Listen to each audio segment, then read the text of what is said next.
তাই জাতির বিবেক শিক্ষক হিসাবে সকলের জন্য মানসম্মত শিক্ষার সমান সুযোগ নিশ্চিত করার লক্ষ্যে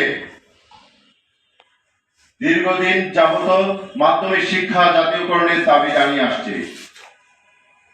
বিগত সরকারও এই ব্যাপারে বাস্তব কোনো পদক্ষেপ গ্রহণ করেনি। তাই সকলের জন্য মানসম্মত শিক্ষা গ্রহণের সমান সুযোগ সৃষ্টি, মেধাবীদের শিক্ষকতা পেশায় আকৃষ্টকরণ এবং শিক্ষা ক্ষেত্রে সরকারি ও বেসরকারি বৈষম্য দূরীকরণের লক্ষ্যে নিম্নে উল্লেখিত দাবিসমূহ আশু কার্যকরী ব্যবস্থা গ্রহণের জন্য জোর দাবি জানাচ্ছে। সম্মানিত সাংবাদিকবৃন্দ,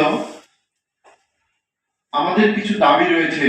সরকারি ও বেসরকারি বৈষম্য দূরীকরণের লক্ষ্যে মাধ্যমিক শিক্ষক কর্মচারীদের চাকরি জাতীয়করণ প্রধান সময়ের দাবি। সরকারি নিয়মে পূর্ণাঙ্গ বাড়ি ভাড়া, চিকিৎসা ভাতা এবং উৎসব ভাতা প্রদান করতে হবে। সরকারি স্কুলের ন্যায় বেসরকারি স্কুলের প্রধান শিক্ষক এর বেতন ৬ষ্ঠ গ্রেডে এবং সহকারী প্রধান শিক্ষকদের ৭ম গ্রেড শর্ট টাইম স্কেল প্রদান করতে হবে।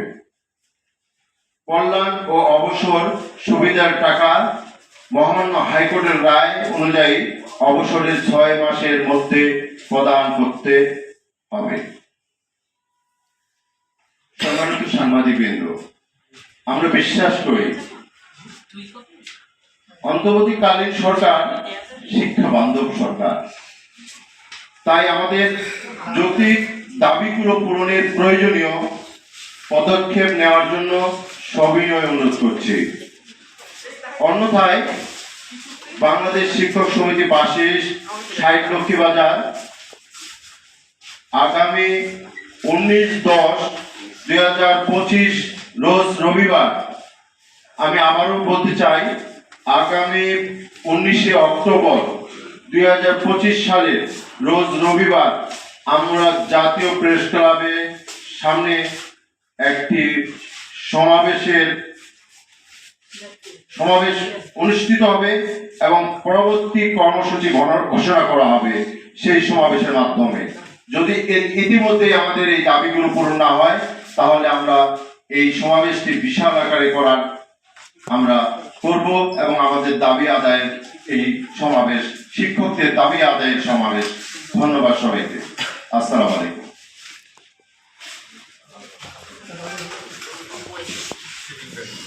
প্রশ্ন উত্তর পর্ব আছে নাকি? হ্যাঁ করেন। আমাদের শিক্ষক সমিতি, আপনাদের কি আগেও তো এই সমিতি ছিল, তার কিছু লোক কি আলাদা হয়েছে কিনা বা গ্রুপ হয়েছে কিনা এই বিষয়ে বলতে?